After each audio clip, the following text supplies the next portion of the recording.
Sometimes it's best just to do nothing, kick your feet up, and relax. So the only problem with sitting here doing nothing is I see there's other things to do. I'm not sure if you can see it, but all these bunched up branches, they're all gnarly. And then as I go up here, this one's all gnarly. Here, it's just that same disease, dwarf mistletoe. This area I hadn't gotten to, relatively close to my cabin. And over here, these trees. And I know this is in the light, and I don't know if you can see the little hairs coming off on this tree, but all dwarf mistletoe. And I just don't want it to spread to some of my bigger, healthier trees. So unfortunately, this group here has to come down, and this one, it doesn't look like the bigger ones behind it have it. So sometime before June, early July, I have to get these trees down. So I am relaxing, but I'm working in my brain. It's a great day. Finally, the contractor for the excavation is on his way.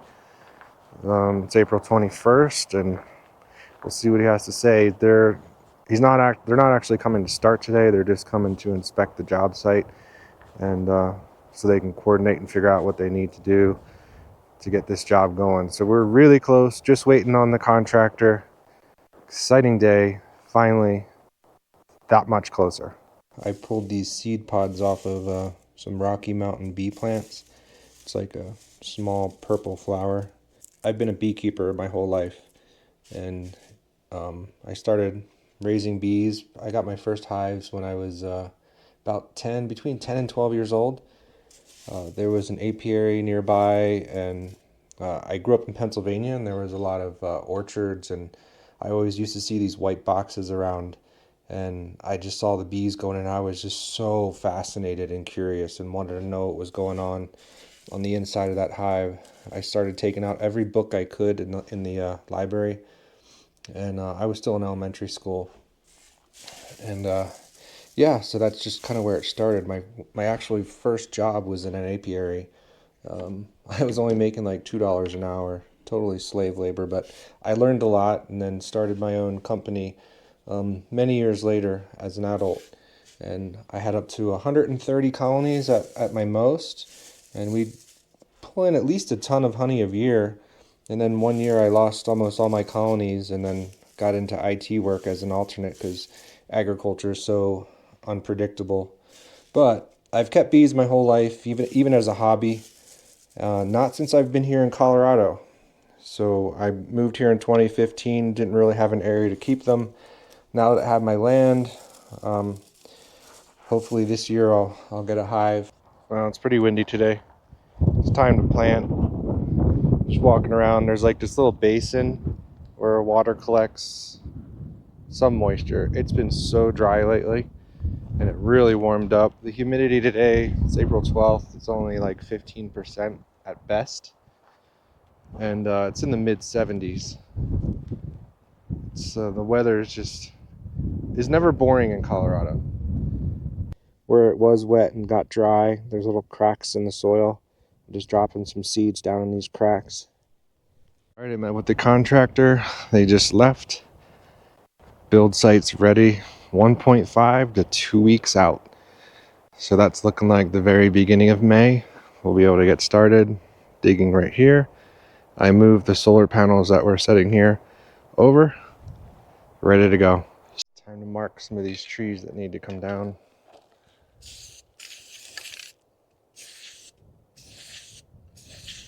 Spring is definitely here. It's May 3rd, sunny, beautiful morning, and the cows are back.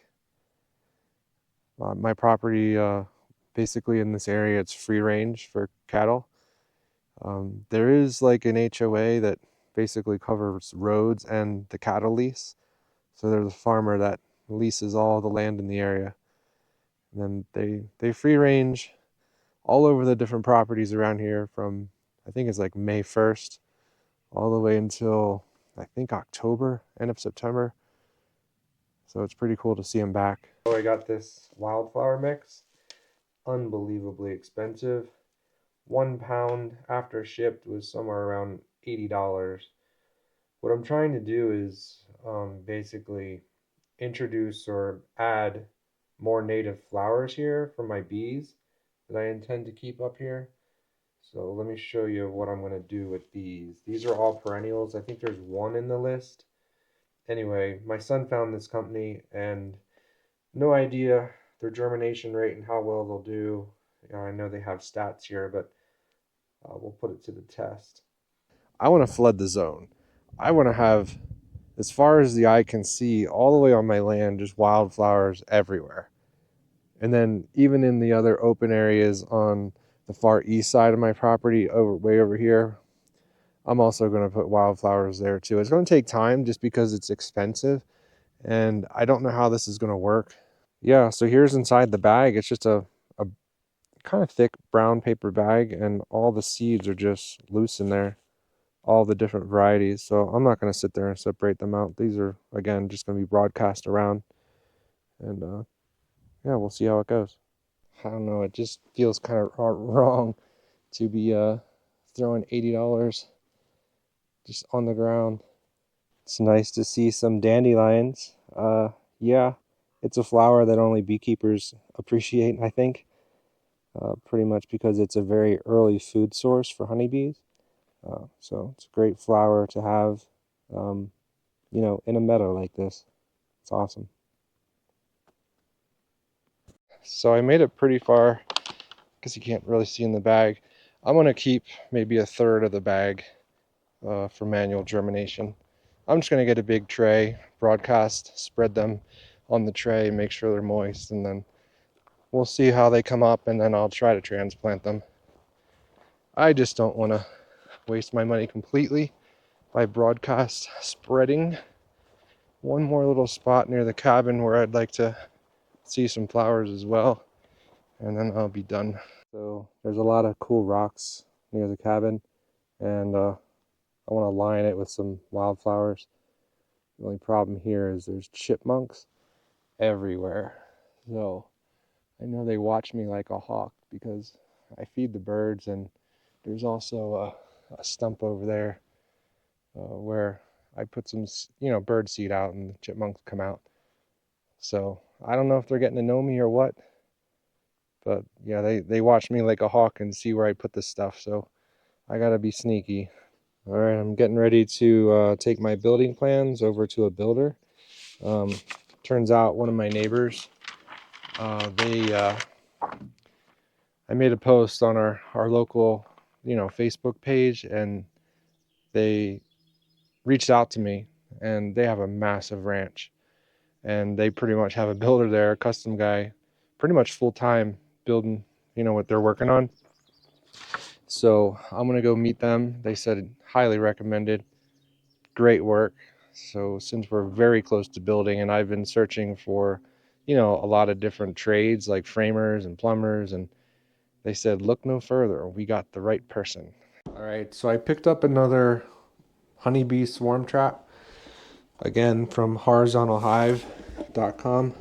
Not sponsored, I don't do sponsored stuff, but I was really impressed with the quality of these hives. Very well manufactured. And basically this is just a 6-frame Layen's hive. I kind of discussed that a little bit with the other swarm trap I have, but I kind of wanted to show you how they come. These are pre-wired, everything's assembled except for the wax foundation that's not on here.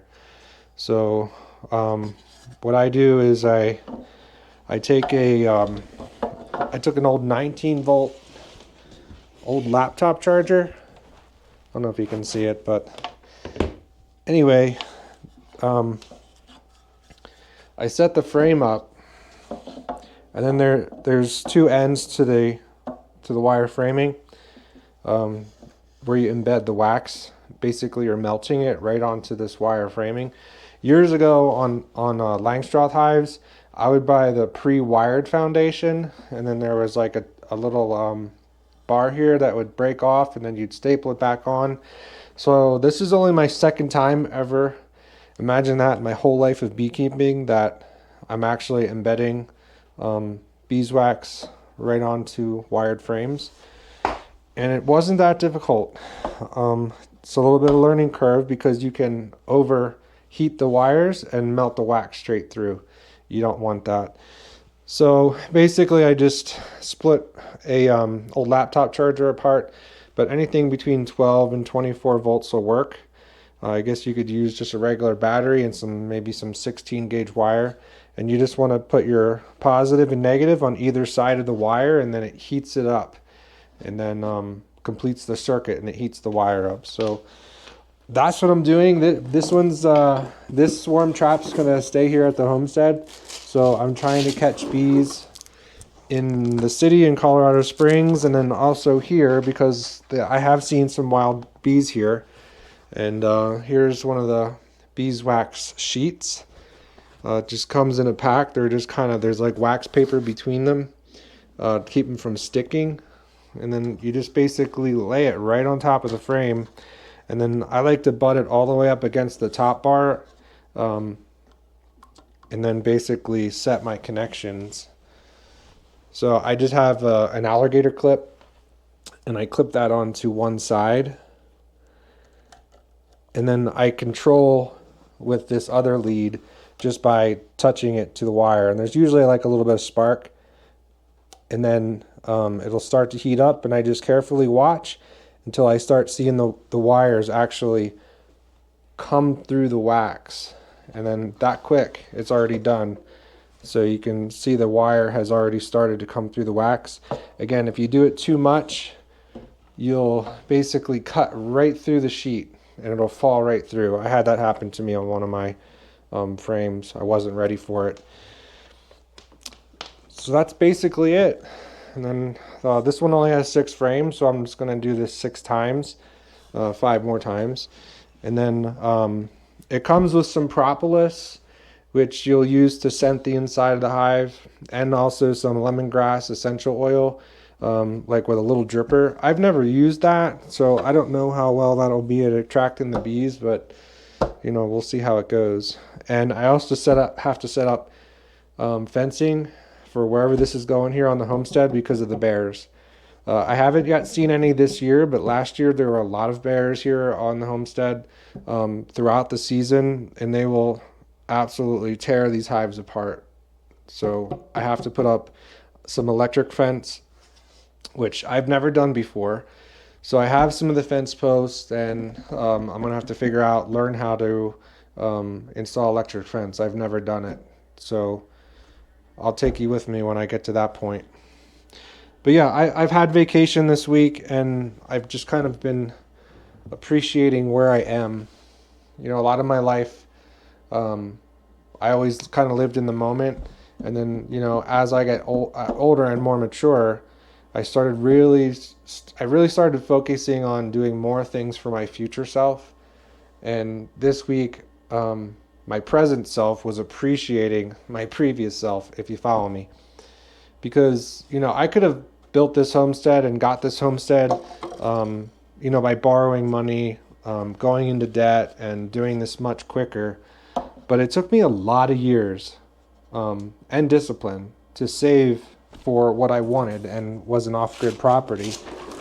And not that it had to be off-grid, but I think I have a little bit more liberty and freedom with something that's off-grid, because, I'm in control of the power system and, all the things that I need. I just want to be self-sufficient.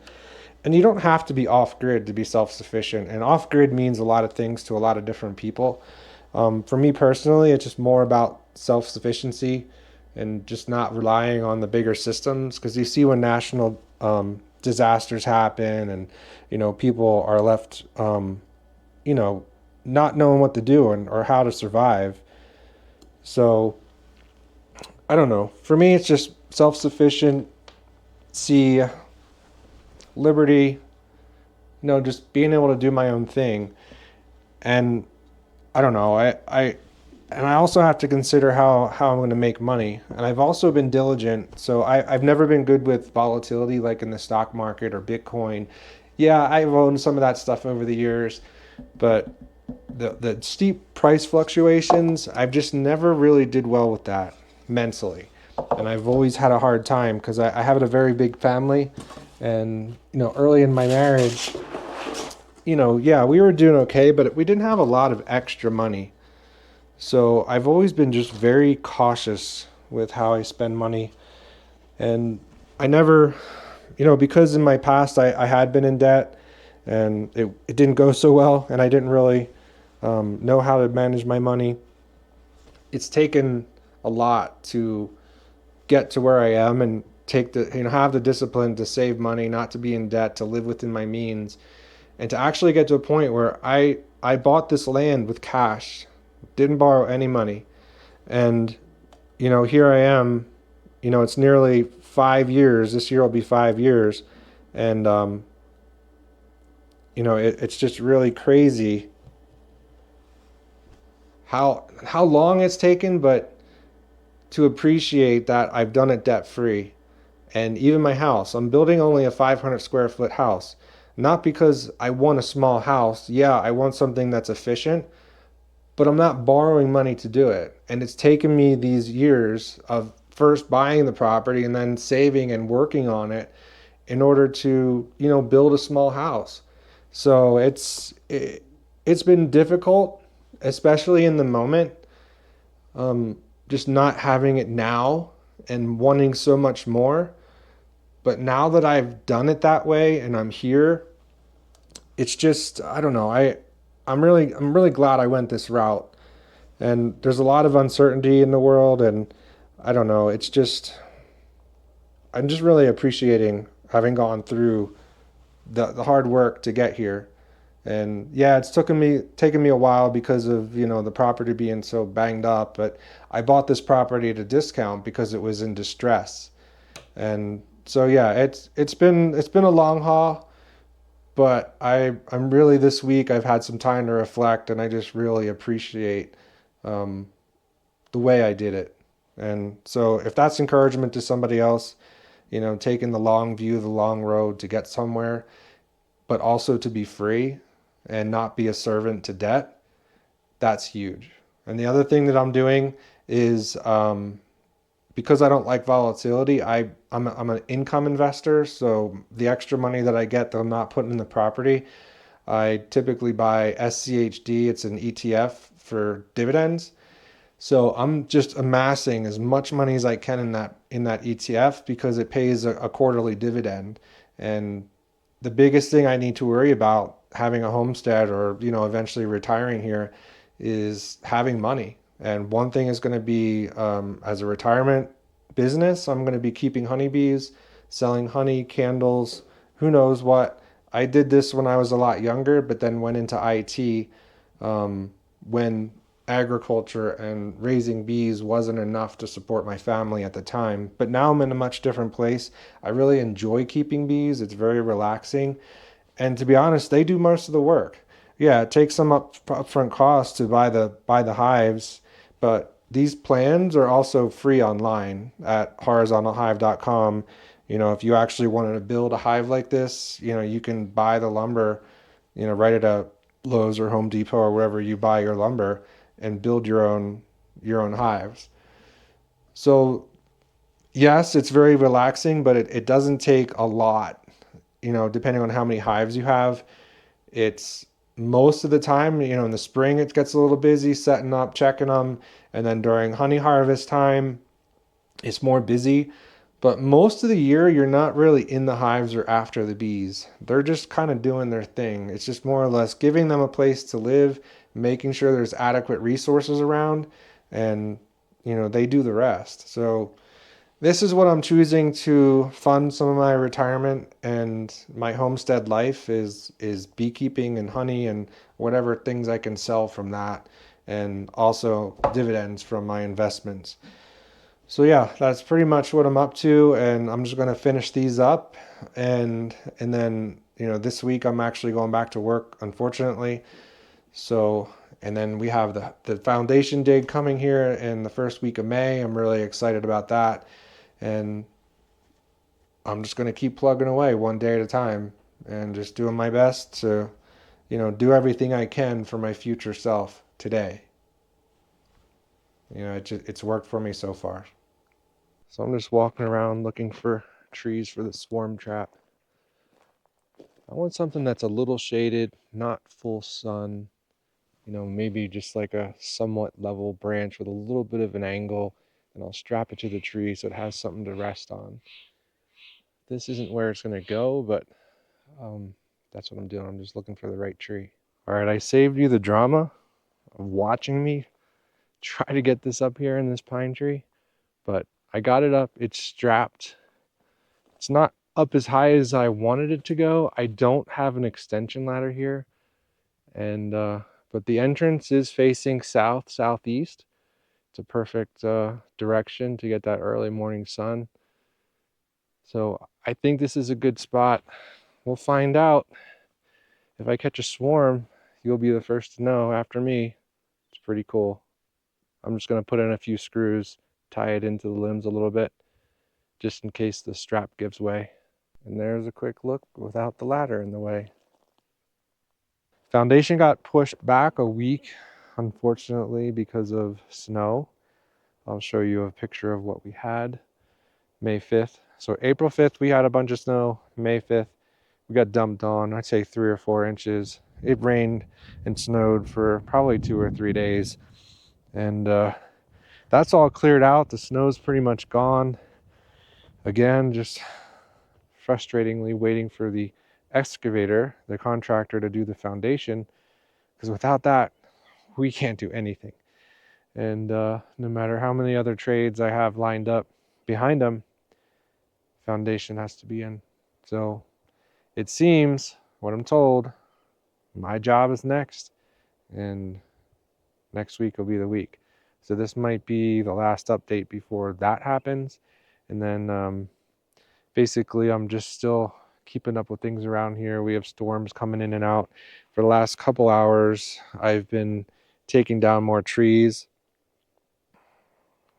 Not that I want to, but these are all the sick ones that have that dwarf mistletoe.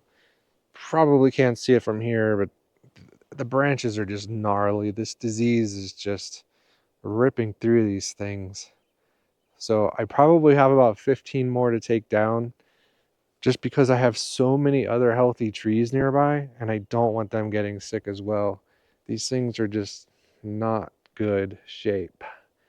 So that's what I'm up to. Tomorrow I will be taking probably the rest of these trees down that were marked and on my list. And then basically that'll be it for this weekend. And then next week, hopefully, without any weather delays, we should get the foundation in. I don't know how long it's going to take them. It's only a small structure, so apart from any setbacks for granite or any issues with the actual digging, like if we have to blast or anything, hopefully there won't be too many delays. But once we get them on site, um, hopefully it'll be smooth sailing from then on out. So that, my friends, is the update. Just waiting on these storms. I've heard some thunder off in the distance. We're getting back to those times of the year where, you get good morning sun, the afternoons are thunderstorms.